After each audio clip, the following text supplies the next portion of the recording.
We are back from maternity leave, relatable listeners. Happy Monday, and we have a very special guest for you today. We've got Kat Von D, the famous tattoo artist and musician. She is here to share her testimony of how she recently, in the last few years, became a Christian. She shared this beautiful video of her baptism, which received so much attention, mostly positive attention, but a little bit of negative criticism as well. Let me play you a clip from the video that she posted.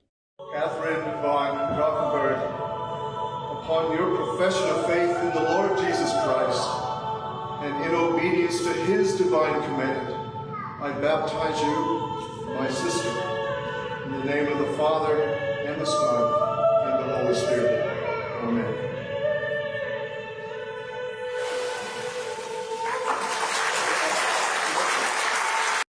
So today she is going to be sharing about her life and about her faith, and you are going to absolutely love this conversation. Before we get into it, I have a couple things to say. Since it is Monday, let me tell you to do the next right thing in faith with excellence and for the glory of God. That is the only thing that we can ever do in any given moment. So let that be your mentality, your prayer this week, every second. Do the next right thing in faith with excellence and for the glory of God. And speaking of that, friends, family, related gals, and related bros, we've got some new merch for you. It's really exciting. I'm so excited about it. Look, if you're not watching on YouTube, you should watch on YouTube. This is a crew neck sweatshirt. I'm so excited about it. It's like a rose color, which I think is beautiful on the front of it. So this is similar to the shirts that we have also on the website.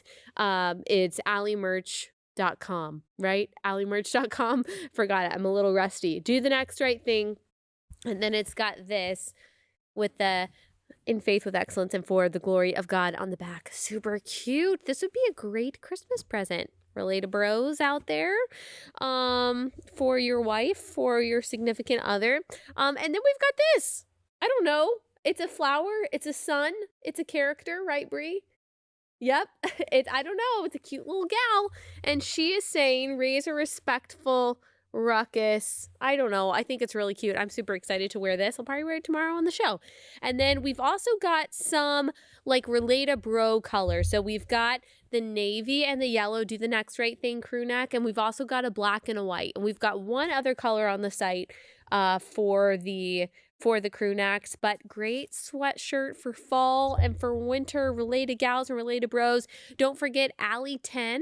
Allie10 is the discount code for 10% off your order. So go to alliemerch.com. You'll get 10% off your order with code Allie10. Man, oh man, guys, we've got a ton to talk about, not just today, but this week.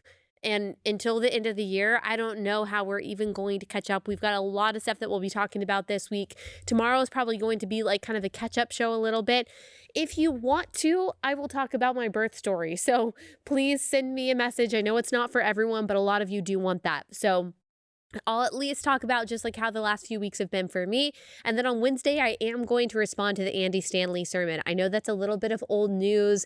By now, we asked Pastor Andy Stanley to come on the show. Unfortunately, he is not available to do so. So I will be responding to his LGBTQ sermon on the show on Wednesday. And then Thursday, we are going to talk as much as we can about what's going on between Israel and Hamas, Palestine.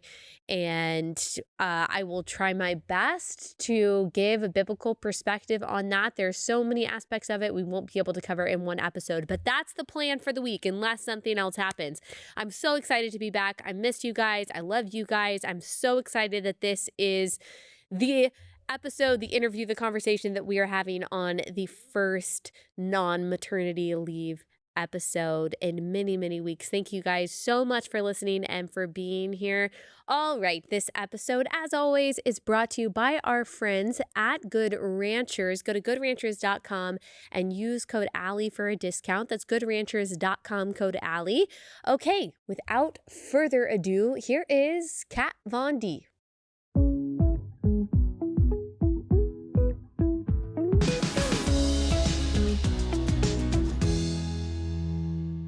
Kat Von D, thanks so much for taking the time to join us. Yeah, thanks for having me. Okay, your full name. Can you pronounce your last name for us? Yeah, so my full name is Catherine von Drachenberg or Drachenberg. Yes. Oh, I like that. I like that. It's very Dracula. Yes. But a long time ago, a friend of mine just kind of dumbed it down because it's very hard to pronounce. It's hard to read. So Kat Von D was a lot easier for people. So it kind of stuck and became a bit of a nickname. And now, it's worked out. It's worked out. Okay, so a lot of people, most people watching know who you are. They know you maybe from LA Inc. Mm-hmm. That's what I originally know you from. Watching it on TLC a long time ago. They know you from your makeup line. They know you from your music, lots of things. Yeah. They may be surprised that you are on the Relatable Podcast with Allie Beth Stuckey. So first, before we get into your story, can you talk about how we got connected? Yeah, sure.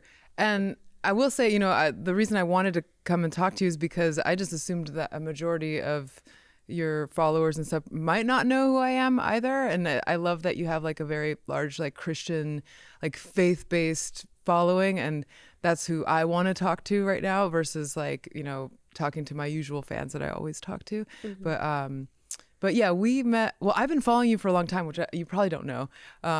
Just stalking you on Instagram.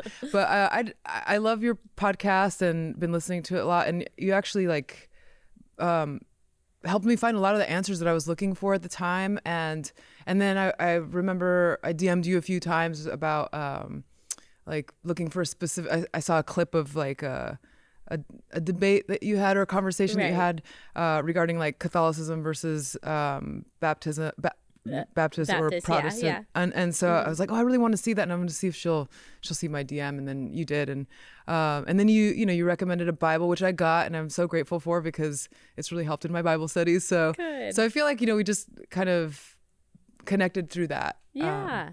Yes, the ESV Study Bible. It also helps me so much with all the questions that I have. Yeah.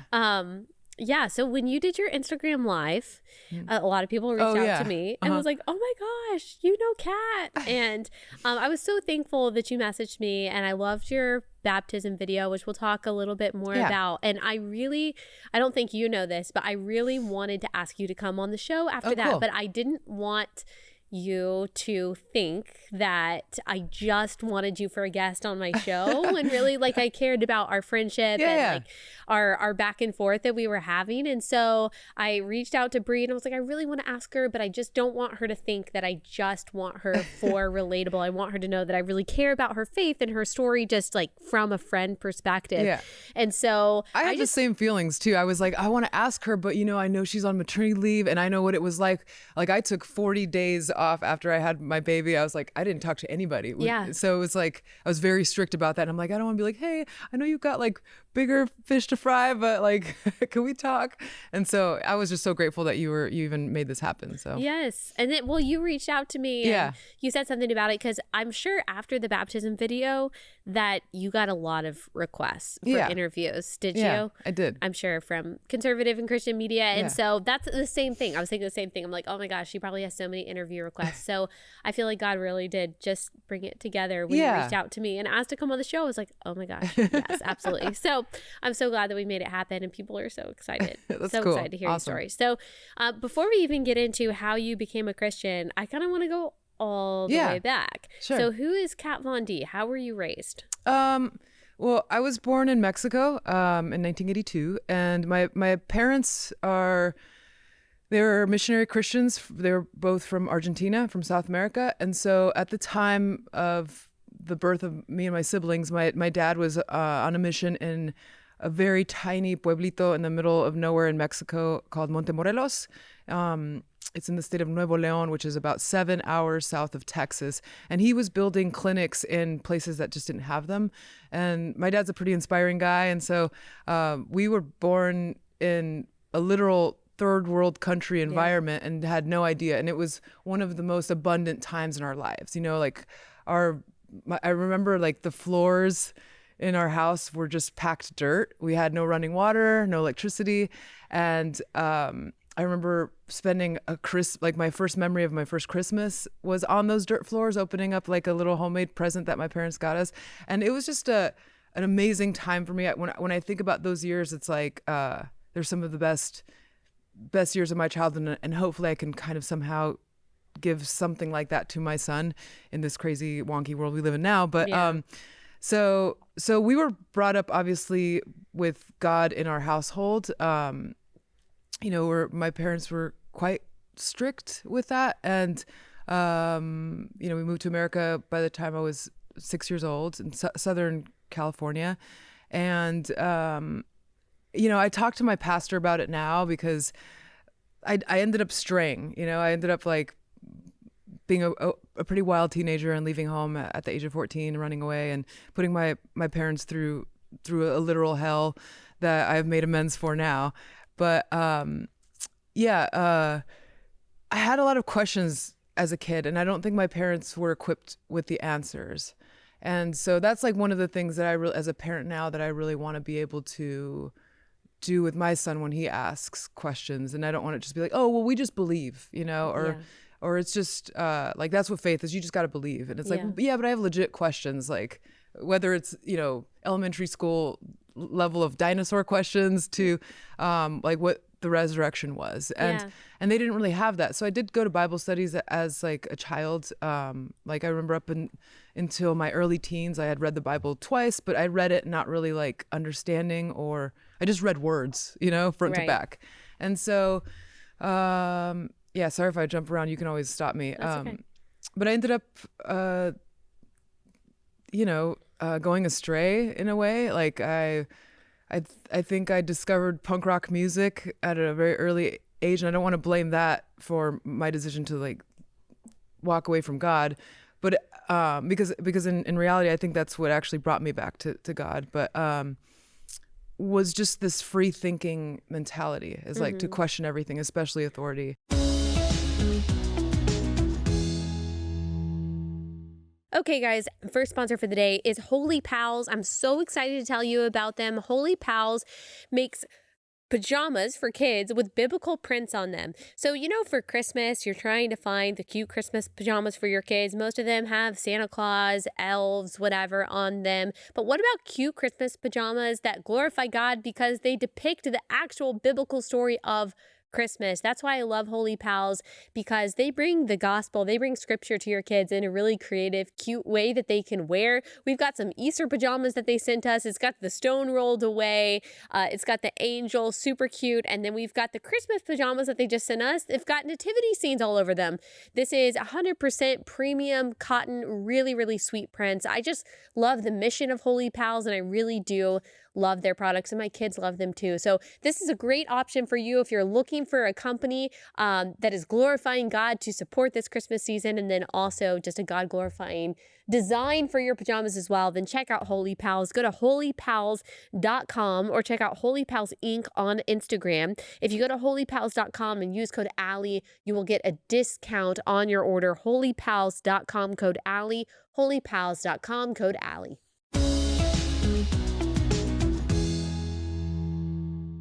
And this was when you were kind of early teen, because you said you ran away when you were how old? 14. Yeah. And so was this right around that time that you kind of started questioning things? Yeah. The punk rock world? Yeah, and I kind of actually like resented it too, because again, I didn't really have certain understandings. I just went to church because that's what you do. Yeah. If you look different, then you don't belong here. Like which is not how it should be. And so so it's not that I went around thinking about it, like going like, I'm an atheist or I'm a this or anything. I just didn't care. I was just like, I don't believe in this. I don't like, And then as I got into my 20s, I guess, like, I started looking without knowing into like new age stuff, I guess. I will say this, that like, after I posted my baptism video, I saw like a lot of headlines and things, and I think people like to, especially the media, they like to sensationalize stories and make them a lot more extreme than they really are. Like I was never in a cult. I was never in a witch, like a self-proclaimed witch or anything like that. I was definitely not a Satanist, but I think it kind of reads more enticing when you see like an extremeness of something. Yeah. I know I look and dress like a villain, so it's easy to like be like, oh, well, this is an exceptional story, but I don't really have like a testimony that's like I don't know, I've heard a lot more inspiring testimonies than my own, but it's not that crazy, you know? But I think that I was just searching for answers and meaning in so many of the wrong places, like most people do. And I think, I mean, I don't know if I should just jump to where we are now because we can back up. Let me back up a little bit. So you ran away when you were 14. You put your parents through a lot, as all teenagers do, but running away is obviously a big deal. Yeah, it's awful. And I read that you were sent to boarding school when you were 15, correct? Kind of. Are you talking about like the Utah thing, or? Because I didn't really. So I ran away when I was 14. I came back and tried to work it out with my parents. And you have to understand, you know, I had like a mohawk at the time. I shaved my head. I started getting tattooed at the time. So they were worried. This was a shock. And not to mention, like, my poor parents, they're not Americanized by any means at this time. Like, they're coming from a completely different culture. They really believe like their child has been possessed by a demon, you know? And which was not the case. I tried to explain that to my parents, but they, you know, it's a different generation.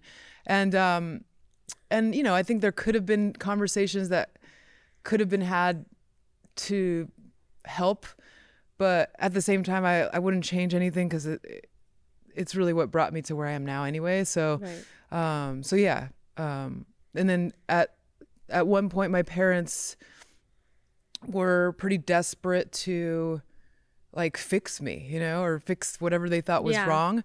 Or help you. They probably thought that they were just trying to help you. If they thought that you were possessed in some way or oppressed or by just demonic worried, you know. I force. mean, like at the time you have to understand there wasn't any like TV shows that normalized tattoos or anything like that. Right. The only people getting tattooed back then were like you were a gang member or a prostitute or a drug addict. So like, and this was like mid 90s, right? Whatever year that, And so, you know, my poor parents.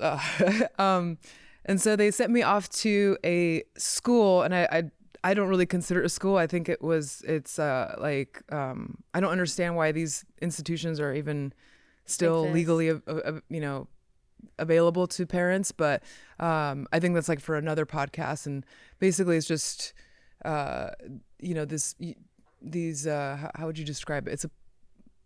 I call it a lockdown facility. You know, it's a place where parents write off their rights to their child and put them in the hands of people with no supervision.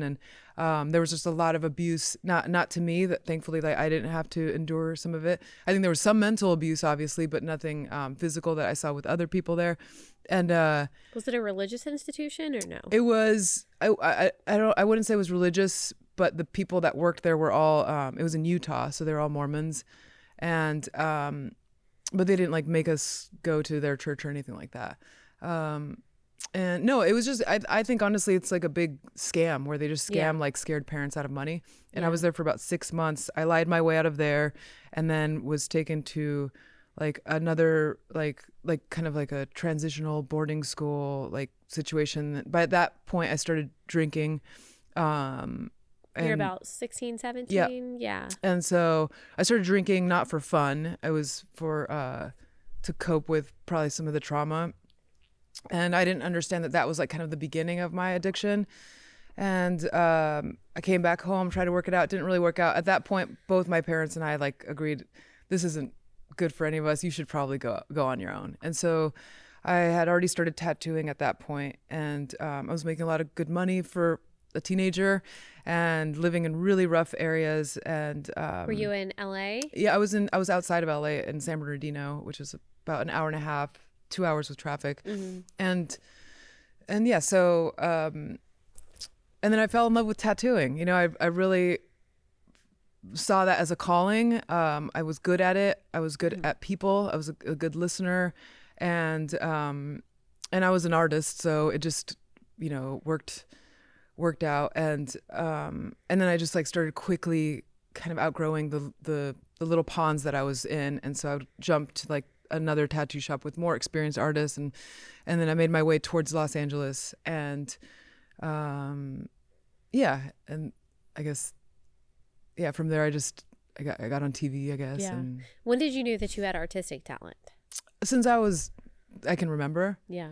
Yeah. My parents, we were very, we were not well off at all. I don't come from money. So I remember going to church and like being bored out of my mind, and like during the sermon, as a child on the floor, just drawing. I would take the tithe envelopes and open them up and take the little pencils that were in the pews. And draw. Yeah. And just start Yeah. drawing. And I really gravitated towards realism. I loved drawing people. Like I would draw my family members, or if I saw a pretty girl in a magazine, I loved facial structure and kind of trying to reproduce that with my human abilities. Yeah. And you're also a classically trained pianist, right? Yeah, my grandmother was a pianist, so she started training us when I was 5.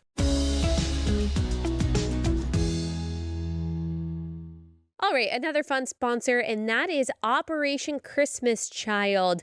Operation Christmas Child is through Samaritan's Purse. You guys are probably familiar with this. If you grew up in the church like I did, you probably made a little box. Now, this is an upgrade from what it was when I was growing up. When I was growing up, it was just a little paper shoebox that they had to keep together while they sent it around the world to these countries that they are giving these gifts to. But now we've got this nice, sturdy plastic box that you can purchase, and you fill it with all kinds of non-perishable gifts for children, many of whom have never received a Christmas gift before. So you can go online, you can go to samaritanspurse.org/OCC, and you can actually select the items to put into the box, or you can make it yourself. You can get a shoebox, or you can get a plastic box, and then there are several different drop-off locations where you can go to a church and you can drop off your box, and then they will take it and then they will ship it. And they actually go throughout the year and they give these box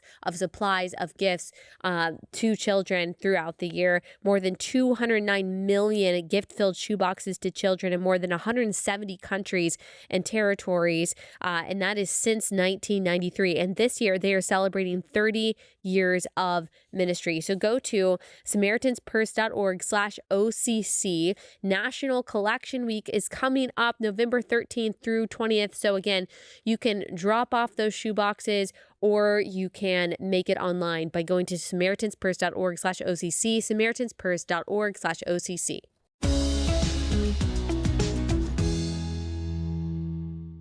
So you, like you said, you jumped to bigger and bigger ponds, got closer to LA as a tattoo artist. At this point, you're like late teens, early 20s? Yeah. Yeah. And how old were you when LA Inc. started? So I first got on a show called Miami Inc. and Right. I was barely 21 or so. And I was, at this point, a full-blown alcoholic. I was drinking all the time. I got introduced to drugs at that point, but I was functioning. So like somehow I miraculously like showed up to work every day and I did a great job, Yeah. and then, but behind that was just, this growing addiction. And I did Miami Inc. for as long as I could, as long as I contractually had to, because it was a very miserable experience. And I had signed the contract while I was drunk without a lawyer or anything like that, and I had no idea that I had signed away the rights to my name and my likeness and my art and everything I created. Yeah. And so to nullify that contract, I was offered to do LA Inc. And so I didn't want to. I just wanted to get away from whatever that whole process was. I wasn't the type of person that was like, I want to be on TV and I want to be famous. I just like loved tattooing, and I wanted to be a good representation of the industry that I was in. And, but the people that, I was casted with, we just didn't get along. And so I was like kind of forced to be with people that didn't respect me or whatever. Yeah. So I signed the contract for LA Inc. and opened up my shop in LA, and I had that shop for about 12 years. So, but we filmed the show for another 39 episodes or something like that. Yeah. And you said at this time, mid-20s, you kind of got into the new age. You were still an alcoholic at this point, right? Yeah. And I wasn't like full blown into it, but I was like, Yeah. I think I was a seeker. So, but nothing, I wasn't really actively pursuing any belief system. Yeah. I just was sad. I was drinking and I was trying to find answers in the wrong places. And it wasn't until I got sober, it'll be 17 years ago in July, that I, really opened up my eyes to wanting to fix myself. And that's when I started getting into a lot of the new age stuff, like a lot of self-help books, that was kind of like the gateway into it. Like law of attraction type stuff, or not really? No, I was like into, and I mean, I don't want to obviously like diss any like authors or anything, but just like into meditation, a lot of meditation and spiritual. Yeah. Stuff. Yeah. But so yeah, it wasn't like I was like, I'm gonna go sell my soul or anything like that. I honestly like Satan is not on the radar for me. So yeah, when I got sober, I didn't go to AA. I read the Big Book, which I loved, and I still love that book. I feel like I do have notes, but like I think in general, like doing a 12-step for everybody would benefit from doing your inventory and making amends and doing all that stuff. That was very helpful for me.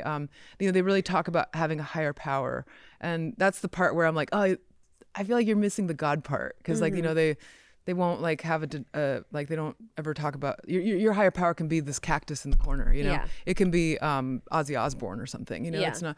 Whereas like for me, I feel like I've been sober for a long time, but I don't feel like I was free from all it until I found God, and I feel like that would be so cool if, I mean, whatever, I'm not going to really diss on the AA program because it helps a lot of people. But so yeah, I think that's when I just started looking into that type of literature, and then I started learning about transcendental meditation, and I was like, oh, like it was always these very like short-lived band-aids on a sinking ship, That's kind of how I see it. Yeah. It's like oh, this feels really good, and I'm like so at peace, and I've like been able to like I'd have anxiety at the airport, and I'd go into the bathroom and like say my mantra, and then and I'll be fine. It's like, but it was these crutches, Right. So now I'm gonna fast forward to like the first post that I ever made about talking about like throwing away my occult books. Yes. Yeah.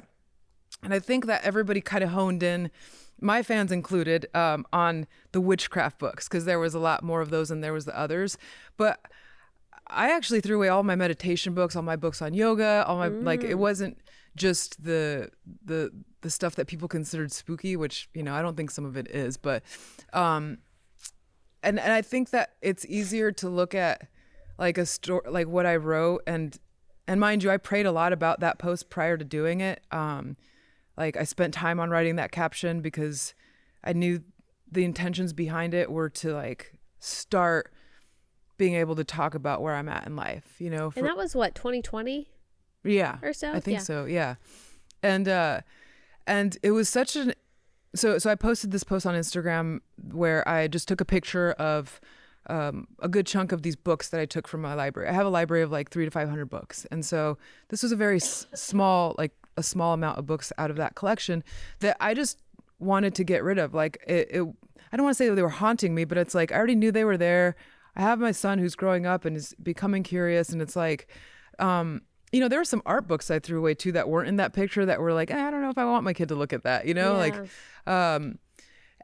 but to me, it was like, I came to this really awesome realization that night that I decided to post that, was that like, I don't want these crutches in my life anymore, and that's what I really saw them as, is like, okay, like, I just want Jesus. And it's a very narrow road, right? Like, I feel like all these other, like these breathing techniques or these, or like spell work or whatever, like, nature worship, all these things, it's like, they're just crutches. They're not really like my answer. Yeah. And so for me, I would rather eliminate any distractions. And this is just for what works for me, So that was like, it was a symbolic gesture, I guess, in a way, but it was my first like proclaiming of where I stand with certain things. And it was crazy to watch the reaction, because in the comments, it was like, I feel like you could see literal demons hissing at each other.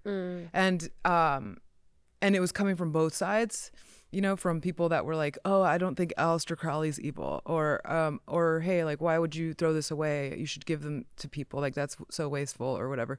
Or there's nothing wrong with what I see in these pictures. And then there would be the Christians that were like attacking and kind of saying equally as evil things too, you know, that weren't helping anybody.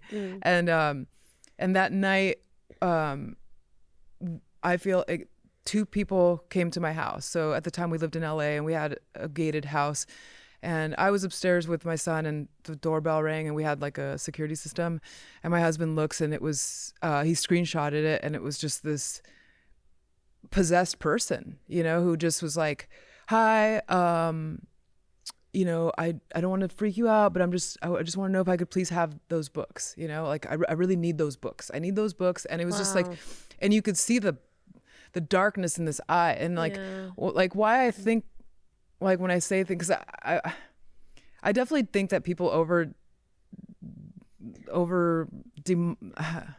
spiritualized. No, like, I just think a lot of people, especially in the Christian community, like call everything demonic, and I don't think everything is demonic. Like, but in this case, I was like, I think this is a definition of a demon. Like, this person is possessed and is no longer in control of what they would normally do, because they're obsessed either with fame or with the desire to bring certain evils into your life. You know, I think that's crazy. You know, my husband ushered him away. Then the second person came and they tried to break into our trash cans. Wow. Which I had already thrown.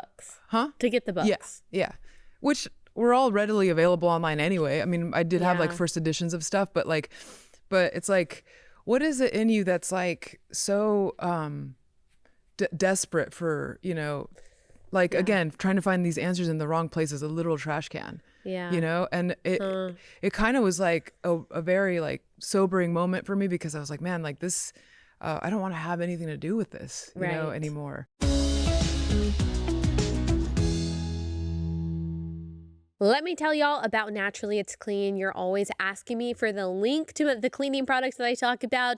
This is it. It's called Naturally It's Clean. If you go to naturallyitsclean.com/Allie, you'll see my favorite products. I think there's carpet cleaner, multi-surface cleaner, the laundry stain remover. I really like their products because they don't have any fake fragrances. It's safer for my kids, for my family. I feel really good about using it on all my surfaces. Don't have to worry about all of that toxic stuff that's in so many cleaning products, but it's also super effective, especially the carpet cleaner, guys. Like, if you've got toddlers like I do, you know how much you need effective carpet cleaner. This stuff really works. I love it, and I love the ingredients too. All made in the USA, another company that you can feel really good about supporting. Go to naturallyitsclean.com/Allie for 15% off your order with promo code Allie. Naturallyitsclean.com/Allie, code Allie. Naturallyitsclean.com/Allie, code Allie.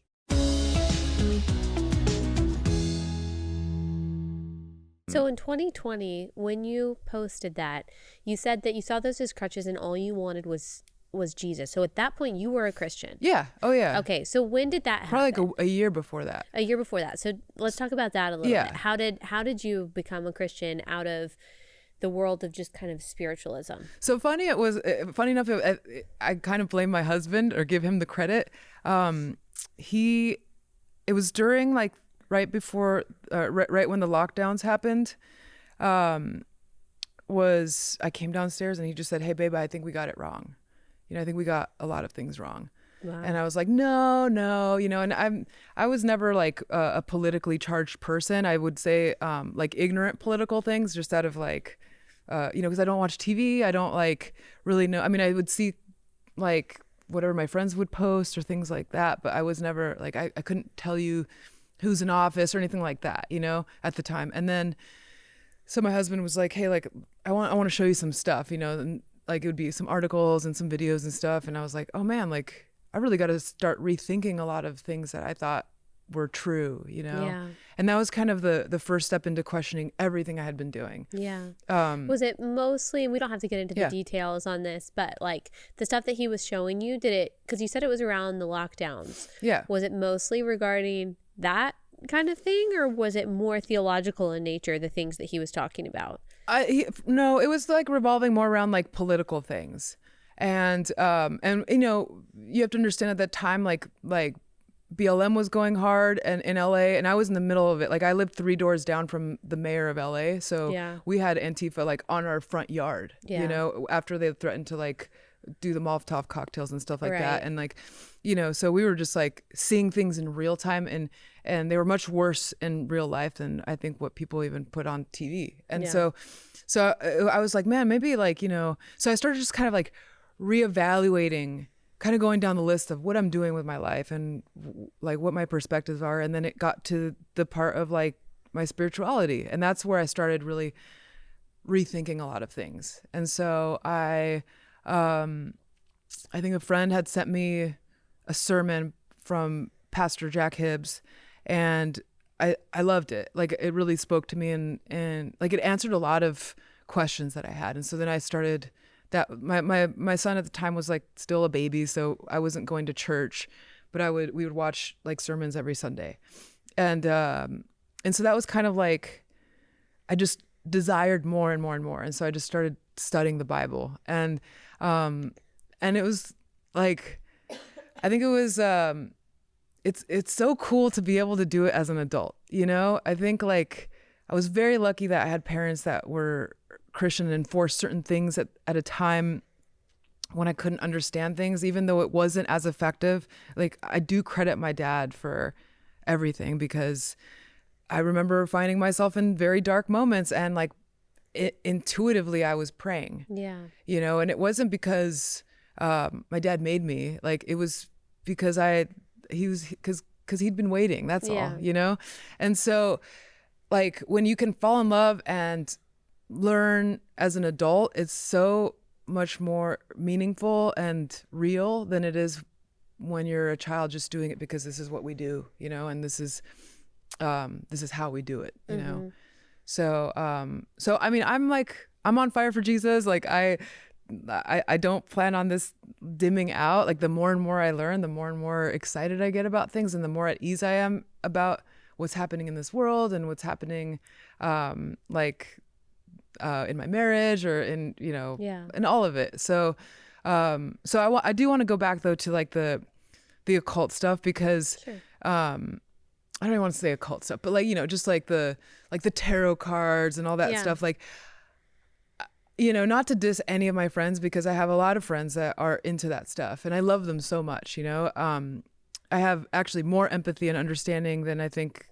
an average person, because I've been there. But I will say that my husband and I, we look at the Rolodex of friends that we have, and the ones that are dictating their life through that, and they're making life decisions through tarot or through, some of the witchcraft stuff, like even the meditation stuff, or like, and I'm going to definitely offend a lot of people, but like the ayahuasca trips or the meditation camps and silent retreats, all the things that I used to do, except I never did ayahuasca, but like they're all so miserable. Yeah. And like they're the most broke people. Usually most of them are single. They don't have stability. And I'm talking about like both financial and like the love around them. Right. There's always this drama and dread and doom and gloom.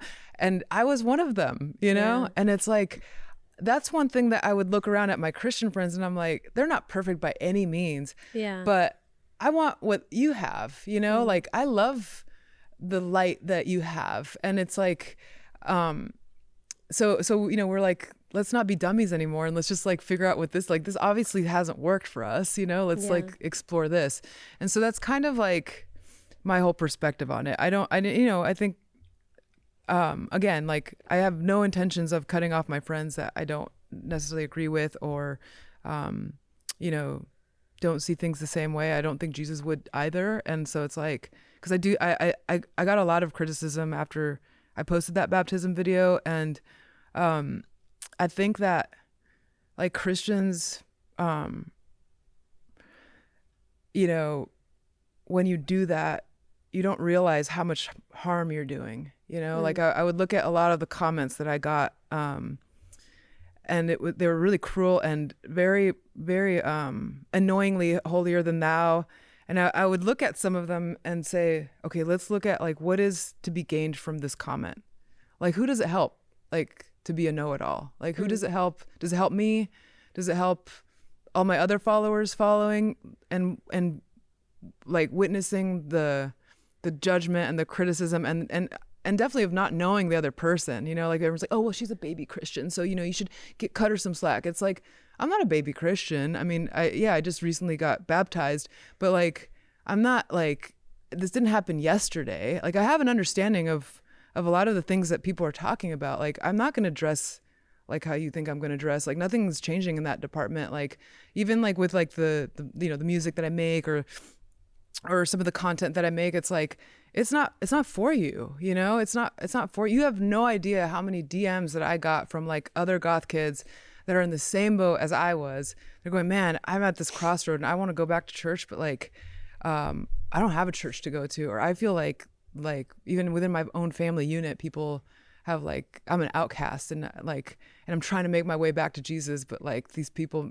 you know, like, thank you for doing that, you know? And it's like, so I don't have any intention on like conforming to what somebody's like uniform or what their idea of darkness is, you know, because I don't think I'm a dark person. I wear dark clothes, but like I like people's like definition of darkness is a lot different, you know? Like what's dark to you might not be to me. Like I'm not scared of death. Like I talk about it all the time. My entire career was based on that. You know, I tattooed portraits of dead people on their loved ones for decades. And like, so I've read every grieving book. I've read every bereavement book. I've read like, you know, I think death is something that like we should be able to talk about. And, you know, when I see a skull, I don't think like, oh, that's demonic.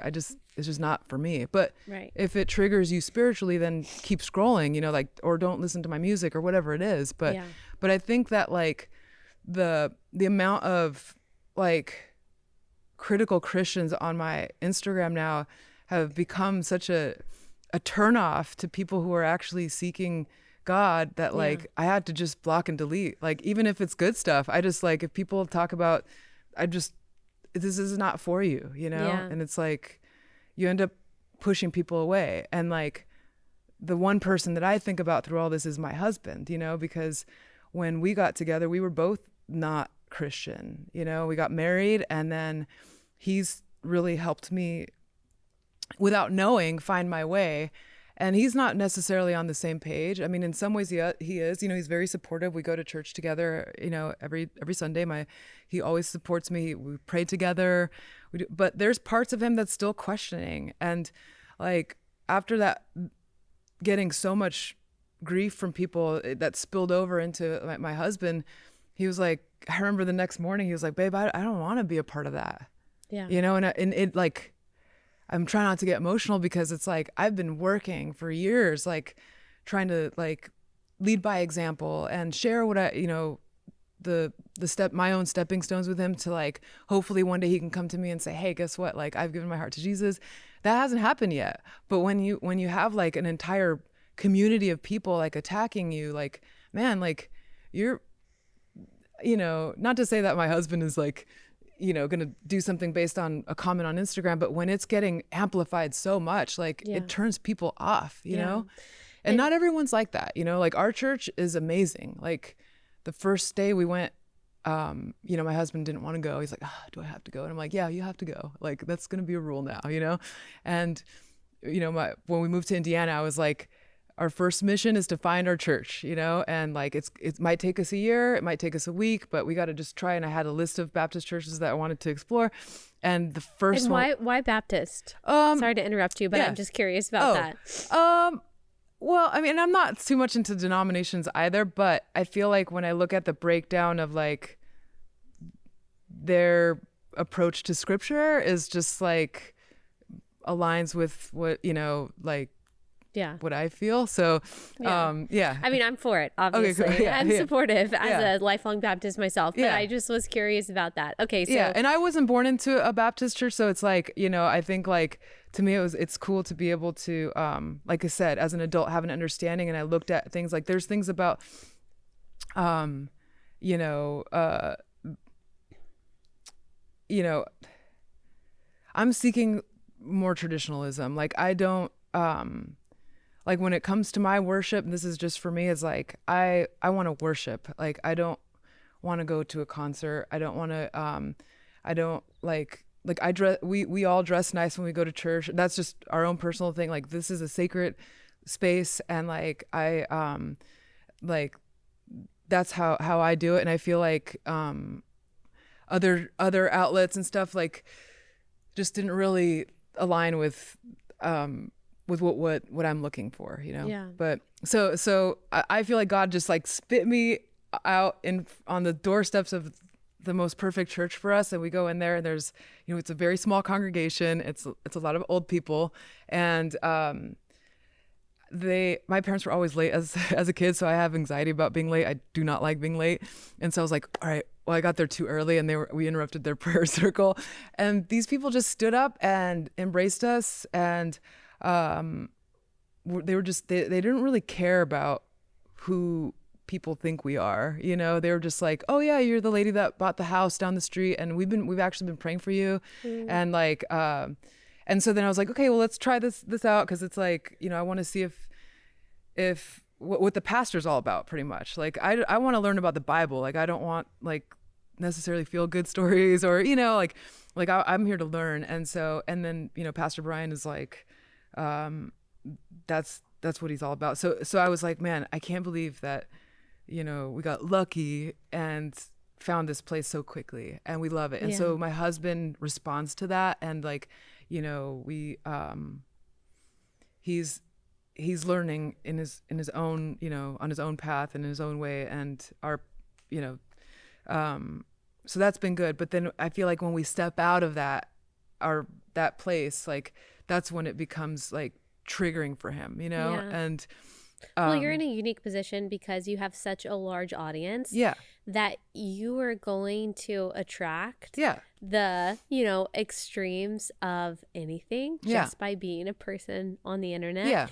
I do want to talk about the baptism video a little bit, just for some people who may have missed that. And we talked about it a little bit in the introduction, but you posted this beautifully artistic baptism video. Is that your actual church? Is that the building? It's beautiful. Thank you. It is beautiful. And like you said, you received a lot of positivity. You know, a lot of positivity, but then you said that you received some criticism, and you talked a little bit about the holier than thou kind of self-righteous comments that you got. But specifically, what were they criticizing you for? Was it like, this is not genuine? Yeah, so there's a lot of it. There was, I mean, like it went from, well, her hand wasn't like completely submerged into water, so this is fake, or it doesn't count. That kind of silly. stuff. I've never heard that. Yeah, I've never like you heard have to that you have to be fully submerged. But like, you know, I was holding on to Pastor Brian's hands when, you know, and I weigh 150 pounds. Like he's like an older gentleman. Like I was like thankful he didn't drop me or whatever, you know. So, and then other people were like, she's faking it. This is just for a PR stunt, and like, you know, I didn't.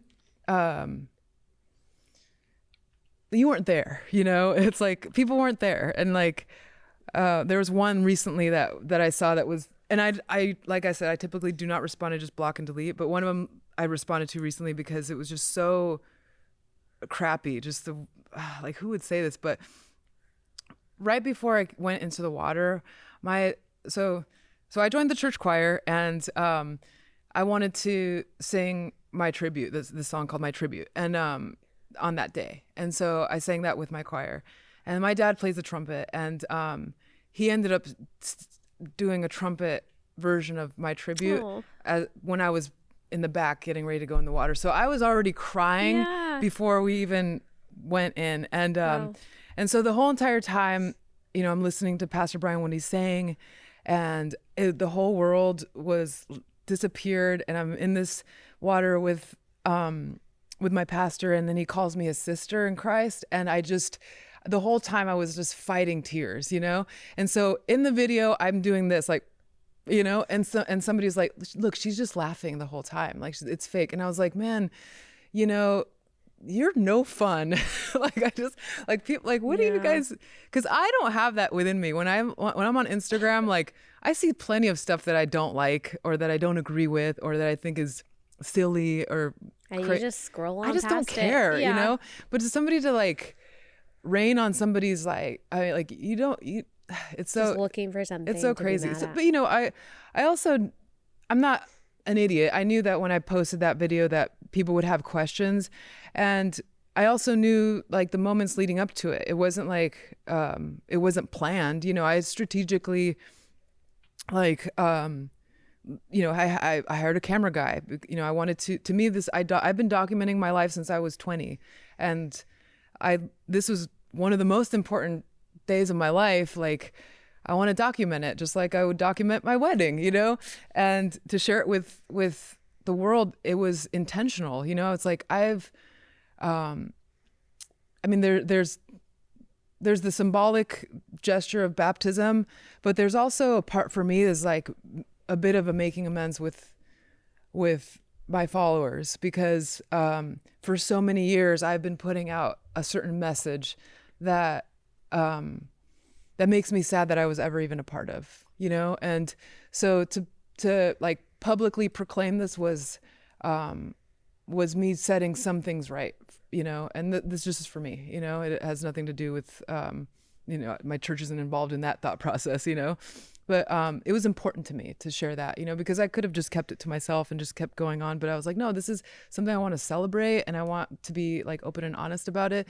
And I don't plan on being evangelical in a sense of like posting about my faith or you know, like, to be honest, outside of talking to you, I really don't plan too much to talk about it.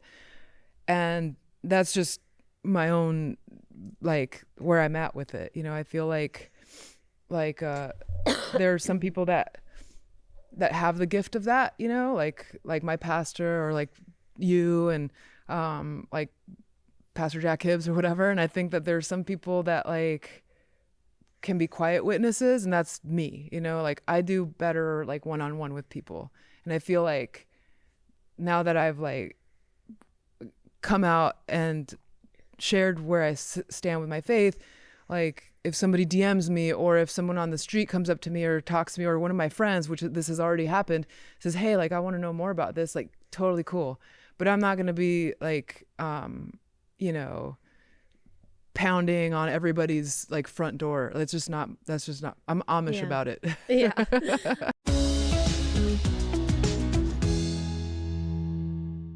Okay, next sponsor for the day is Crowd Health. So if you are looking for an alternative to health insurance, which I understand why you would, because sometimes it's like when you have health insurance, you're like, why do I even have this? What is it doing? This is so complicated. It's giving me more of a headache than I had before. Then you need to check out Crowd Health. This is not health insurance. It gives you the tools to negotiate and crowdfund your medical bills. All you have to do is pay a $50 membership fee to get access to services like telemedicine, bill negotiation, and then you join the Crowd, which is a group of members just like you who want to help pay for each other's unexpected medical events. As you know, health insurance is broken, premiums are increasing, deductibles are getting larger, claims denials are becoming more common, and that's why you might just want to simplify things through Crowd Health. You don't have to worry about doctors' networks or anything like that. They really do make it simple. So it's time to opt out of restrictive health insurance plans. Let Crowd Health help fit your healthcare needs. Get started today for just $50 a month. Use code Allie to get the healthcare you deserve. Crowd Health is not insurance. Learn more at joincrowdhealth.com. That's joincrowdhealth.com, code Allie.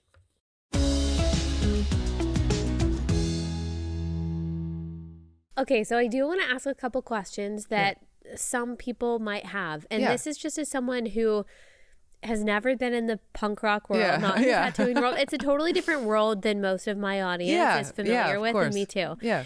So, like you said, your style is your style. The kind of music that you play is the kind of music that you play. Some people who are, you know, just totally outside of that world, they will look at something like vampires or black or whatever it is, or Marilyn Manson or things like that, and it's scary, and it does feel dark, and so I think some people have the question of like, oh, how can you hang out? How can you like run in these circles and like be promoting things that do seem ghastly or, you know, deathly or whatever? And so, kind of, how do you approach that? Yeah, I mean, there's a few parts to that. I think like, you know, like I've listened to all of your episodes on like Halloween and stuff like that. I think, like, as somebody, like, this is an easy way to explain it for me, is like, I'm sober, you know, I used to do drugs and drink, and I no longer do that. I can be around it and not be tempted, but I choose not to be around it. Like, especially the drug stuff, you know, like if you're doing drugs in front of me, I'll leave. Like, it's just not my thing. It's a trigger for me or whatever. I don't even like that word, but you know, whereas I have friends of mine that they can have a glass of wine on the weekend and they're still in control of themselves. Like, and they're not, you know, abusing it like I was, you know, like I personally cannot have one drop of tequila or I will destroy my life and everything around it. That's just how it is for me. And so I think, like, when it comes to things like Halloween or, like, you know, like I said, I don't like using the term dark stuff because I don't really consider it dark, but like, if it triggers you, then just don't participate in it. Like, you know, if it doesn't trigger you, I feel very sound in my faith. Like, I'm not going to be swayed by my neighbor to join a cult. I'm just not, you know? But I think when it comes to music, and I've been thinking so much about this lately because I don't, you know, you have to bear with me because I'm still kind of refining how I think about it, but like secular music, you know, like I listen to secular music. I do not listen to worship music. Like, I like to sing it in church. And when I'm singing hymns at church, like it's a whole different experience than when I listen to, you know, The Cure or whoever, Depeche Mode, whoever I'm listening to, you know, it's like a different process, you know? So I went to, like, a big church when I was in California recently, and I'd never been to a church like that before. And I loved the sermon. I loved the message. The people were so nice and great and everything. But I will say I couldn't enjoy the song part of it. You know, like both my husband and I looked at it, was like, it just it feels weird to us. Like, it feels like we're watching a concert. I'm watching somebody sing a song. And because I know how to write a pop song, I'm like, all I'm thinking of is the songwriting session that it took to get to this, and like the emotional cues, and then the repetitiveness of it, the drop, and then here comes this. And it's just like, it doesn't, and everybody was singing along. I'm like, okay, so they listened to that in their cars. Like, that's what they listen to. And that's totally cool. It's just not for me, you know? Like, I just want to listen to, like, the old stuff, you know? And that, so I'm like, should I stop listening to love songs? You know, because that's my genre, is like, I just write love songs. And a lot of them are they're sad love songs, you know, they're like reflections of experiences I've had or feelings I've had when my husband and I get in a fight or whatever it is, you know, like, these are expressions of my experience. And I think, like, is it wrong? And you can help me maybe figure this out. Is it wrong that not everything is about God in a sense, or Jesus? Like, is it wrong that like some people like to listen to the Bee Gees sometimes, or my dad likes Hall Notes, you know, or whatever. Right. Like, should we only listen to at all time? And to me, I'm like, I don't know. I don't think Jesus would be bummed at me for listening to The Cure. I don't. Like, I think about sports. I don't know anything about sports at all, but people like to watch sports and they're obsessed with it. I even think where I live right now, everybody's wearing orange T-shirts. I'm assuming because there's like an orange like football team or something, and it's like, is that wrong? Because like I don't know, you know, like, but they're enjoying it. Or is eating like food that's not good for us, like, that's not about Jesus, but we enjoy it. We enjoy this form of entertainment that, you know, at the end of the day, I just know I'm not going to listen to something that doesn't sit right with my heart, with my faith, with whatever, you know, like, there's certain things that I won't listen to, like, and those are my own boundaries, you know, but so I don't know. I don't have the answer to that, you know? So there's that part with the music, but maybe you can talk about that more. Yeah, well, I certainly wouldn't say that I have all the answers, because those are really good questions. The thing that comes to mind is that God is the source of all truth and all beauty. So all truth is God's truth. Just because something that is mathematically true isn't necessarily something that you would find in the Bible doesn't mean that it's outside of Christianity or not of God. God created it. God created all beauty. He created all truth. So something can glorify him, even if it's not, I think, About him. specifically about Jesus or quoting the Bible, because he created that person to have artistic talent. He created those words. He created poetry. He created literature. And so, yes, I listen to secular music too, but here's an example. Yeah. And I've got my producer is a Swiftie, so I don't know if she'll be offended by this. But okay, so there are Taylor Swift songs that I really like and I can listen to. There are lots of songs like this, but then there are some songs that I hear it and I'm like, I just can't listen to this without it feeling convicted. One of the songs that I just cannot listen to by Taylor Swift is Karma. I don't know any Taylor Swift songs. Yeah, so. well, just the whole concept of karma, you know, you're familiar with it, people are familiar with it, but she's basically talking about how karma is on her side because of all these good things that she's done. It's against this person who is against her. I can't listen to that because like I think about the millions of girls who are taken in the theology of that song and getting so confused and so miserable, like you were saying, people caught in the new age. But that doesn't mean that I can't listen to, I don't know, Love Story by Taylor Swift. Or like my husband and I love watching The Office. It's entertaining. Is every single part of it God glorifying? No. Or is every single part of it biblical? No. But it's kind of like one of those things like you were talking about. Some of it's individual, and then obviously I do think there are objective standards of sin in the Bible too. There are some things we definitely shouldn't be listening to, definitely shouldn't be watching because they glorify sin. So exactly. that's so, like a very general answer. So vampires for me, it's like the vampires aren't real. I think it's entertaining to think about certain things, you know, like you know, when you're a kid, you're thinking like, what if I could fly, or what if I was invisible? What would be, you know, like these are just thoughts. Like I always thought like this weird people's fascination with wanting to live forever, which would, to me would be like such a curse, you know. And it's like so, and how people romanticize that, you know, but or like exorcism movies. Like that was my favorite genre before. I don't watch horror movies anymore, just not for any other reason. I just don't want to get scared anymore. But some of my favorite movies to this day are about exorcisms. And like, there was like one specifically about the exorcism of Emily Rose, which was more, it wasn't a horror movie. It was more like a court case movie about like it happened in real life, like where a girl got supposedly possessed by a demon and the church didn't, you know, there was a court case between the church and the medical field, like trying to figure out like what would have been the right way to help this person.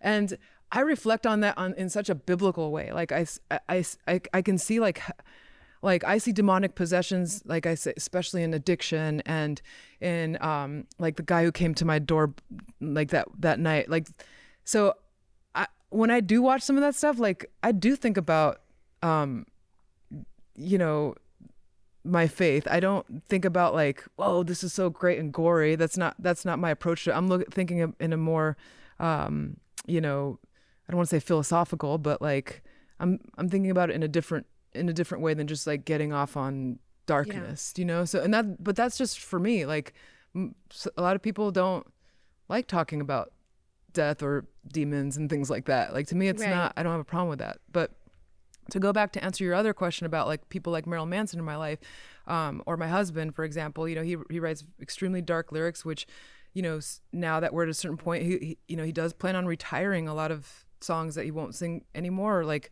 people change, you know, like I've said some really cringy and awful things in my past interviews that I'm like, oh, I hope nobody ever looks that up. Or even the books I've written in the past, I'm like, oh, I was a 20-year-old dumb kid. Like, you know, that's not who I am anymore, you know? I met Marilyn Manson through sobriety, you know? I believe he just celebrated 2 years of sobriety now. And like I said, that was a little bit of a gateway for me to like find my way back to God. And so I happily facilitated a friendship over that. You know, I believe that all people have the ability to change. You know, Ted Bundy on his like last, you know, final interview before being killed, had turned his life to God. And so I just feel like why would I turn away my friends who know where I stand on things and know that I will always be an open door if ever the time comes that they have a question, because that happened for me, you know, like when I made my way back, like I remember I called my friend Tara, like my friend Tara never like, banished me, because of the dumb things that I said and did, and we're still very close now because of it, and so I feel like when people say things like that, like, oh, how could you be friends with them? It's like, what do you think I should do? Should I just leave this guy with a bad taste of what Christianity looks like? Yeah. Like, no, I'm not. And I'm still going to love my friends who are, I have friends who are prostitutes. I have friends who are drug addicts. I have friends who are, going through really rough times, or, people who are cheating on their spouses. This is not all of my friends, obviously, but I have people that go through things, and like, and I pray for them just as much. And I wish that, like, I think that's what I wish the most was, like, if these people genuinely cared about me or my husband, instead of like picking us apart or picking him apart, like, I would hope that you would just pray for us instead, because it's already like hard enough in real life to, like, live through a lot of this stuff, and like then to just publicly like harass or humiliate you, Yeah.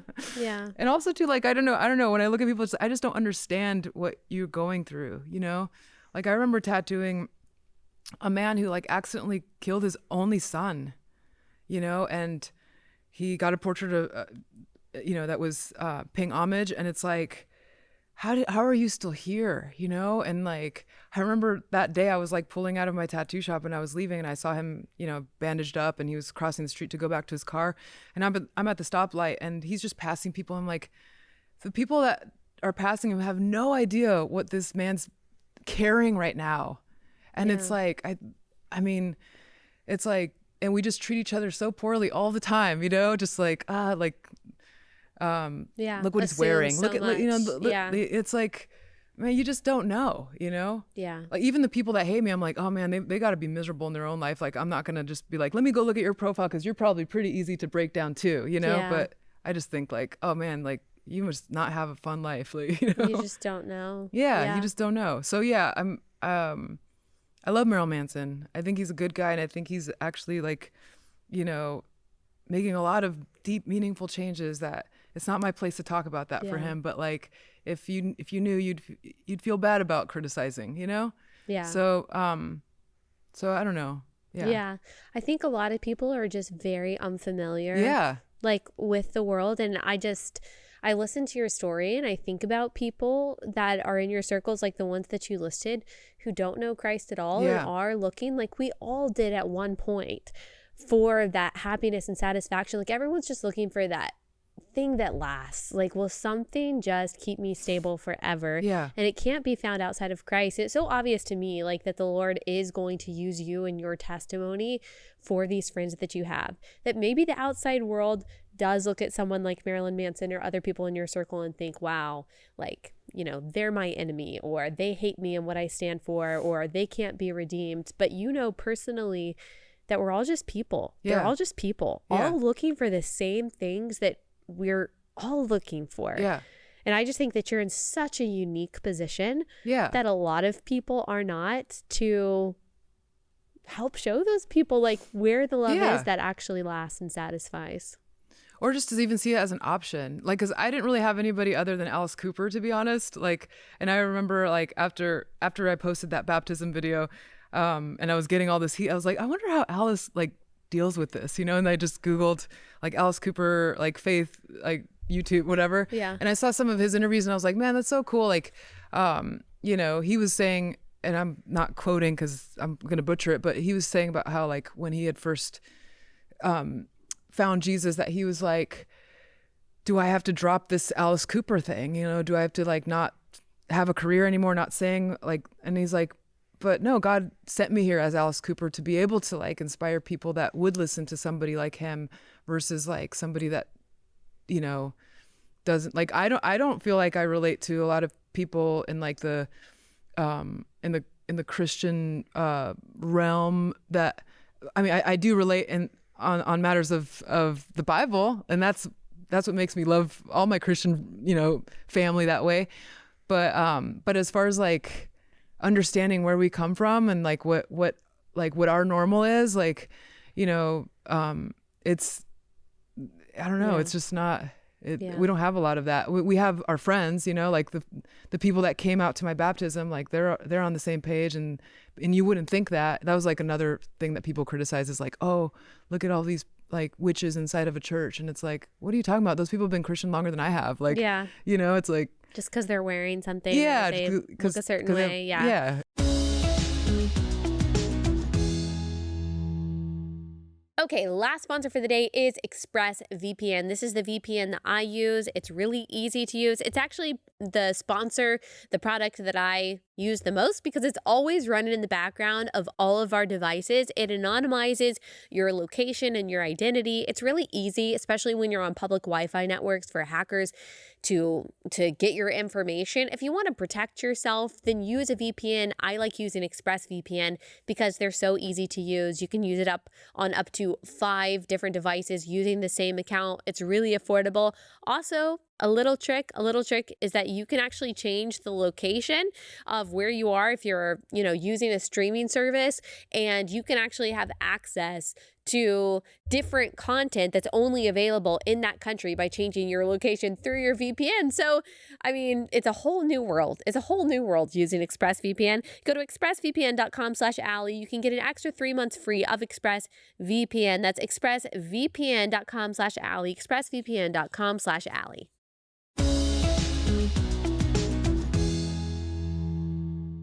The other thing about like criticizing people's faith on social media, which I think like debates are fine, or disagreements are fine. If someone posts something, like some commentator posts something that's theologically untrue, I might respond to that. But just like judging a book by its cover and saying, wow, this person looks like this or is making this mistake, they must not be a Christian. I think people forget so quickly and so easily like their own sanctification journey. What you're seeing in someone's faith on social media is just a snapshot of where they are.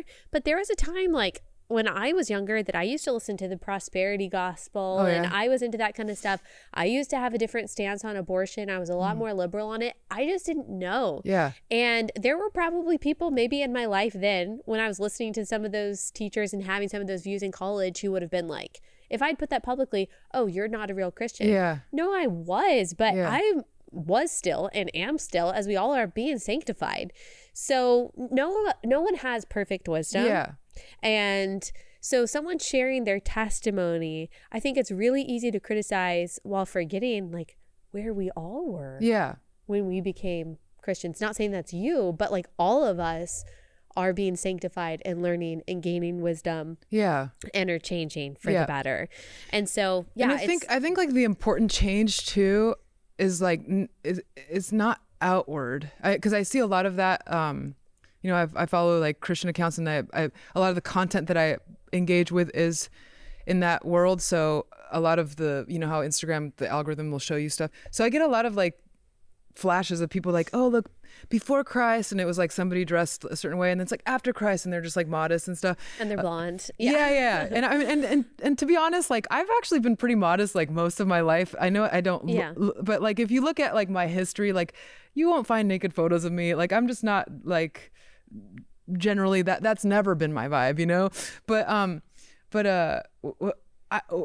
I think that the more meaningful changes like happen, at least for me, they're just groundbreaking changes that happen internally, and that's what people were like. There's like one annoying comment that people put, and I know it's regarding a verse, something about like show me the fruits or whatever. Like we'll see if she's really Christian once a tree shall be known by its fruit. And that I'm like block delete, but but it's like,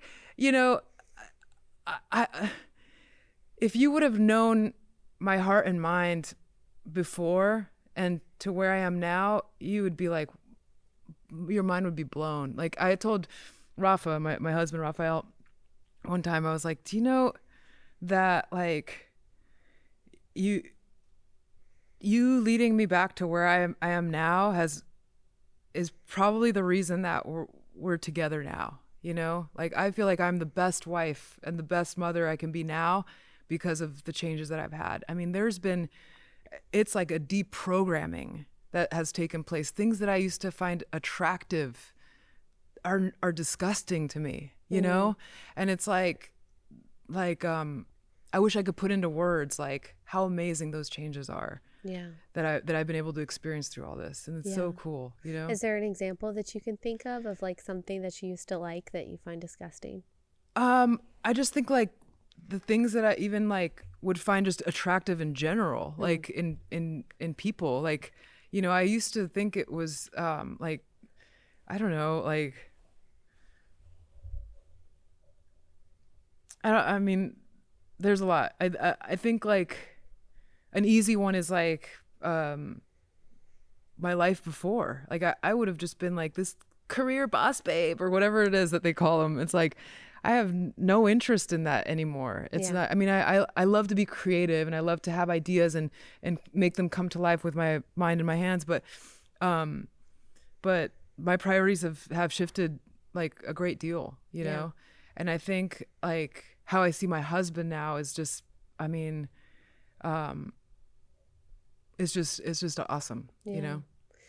So to end, what message would you give someone who is watching this, who maybe they are in the position to where they're like, yeah, you know, I want to believe that God is real, but there are things holding me back, whether it's their past or whether it's who they are now, or whether it's that they don't like what they see from Christians. It's just not attractive to them. Like, what would you tell that person? Oh man, I'm not good at these kinds of giving messages out or advice. What would you have told yourself?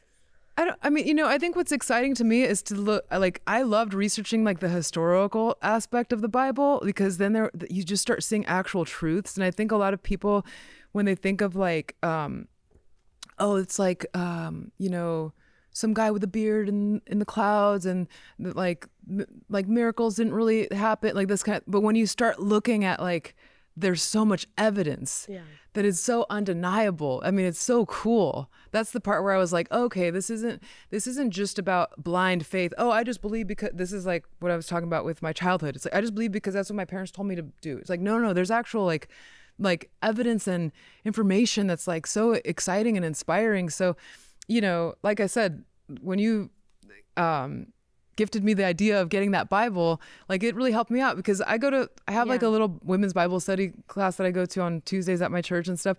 But we are a little bit of like, not the blind leading the blind, but we're all figuring it out together, you know? And so it's like, you know, I don't know what the advice is. You know, I got really lucky with a pastor that has like a doctorate in theology and like is very knowledgeable, and I can ask certain questions and we can talk about it, and he has like, you know, opened my mind to certain things. And I don't know how to tell people how to find that, you know? I mean, you're probably better at it than me. I just know that it's within me and that's what I want to do. Yeah. Well, I think you answered the question just by giving your testimony of talking about how God draws people and kind of what you did to seek that out and the questions that you asked. I think it's just good for people to hear too, that it's okay to have questions. Yeah. And that you don't have to have it all figured out. And actually we are all figuring it out, whether you've been a Christian for 5 minutes or 50 years, there are going to be questions that are unanswered. But there are also, like, I see a lot of people saying, well, I can't be a Christian because this question, or whatever it is. And I think a lot of people have some arrogance in believing that no one else has ever asked the questions or had the doubts that you do, when really, thankfully, like, we have thousands of years of very smart, very knowledgeable, very wise theologians who have wrestled with a lot of those questions. So, like, chances are there are a lot of answers to the questions that we have, not perfect in all of them, but like you said, like, you asked people, you sought people who knew what they were talking about. You read the Bible, you got to study Bible. I think that is a good answer. Yeah. Like, seek the questions that you have. Don't just sit with them. Like, seek the truth about them, because chances are there's a lot of wisdom out there for you. Totally. Yeah. Well, Kat, thank you so much for taking the time. I mean, we could talk a lot more. It's already been 1 hour and 7 minutes. That was a beautiful job sharing your testimony. Oh, thanks. I know it's going to encourage a lot of people. So thank you so much. Oh, no, thank you. And sorry if I rambled a lot. I tend to do that. You didn't. It was beautiful. It was perfect. Awesome. Thank Cool. you.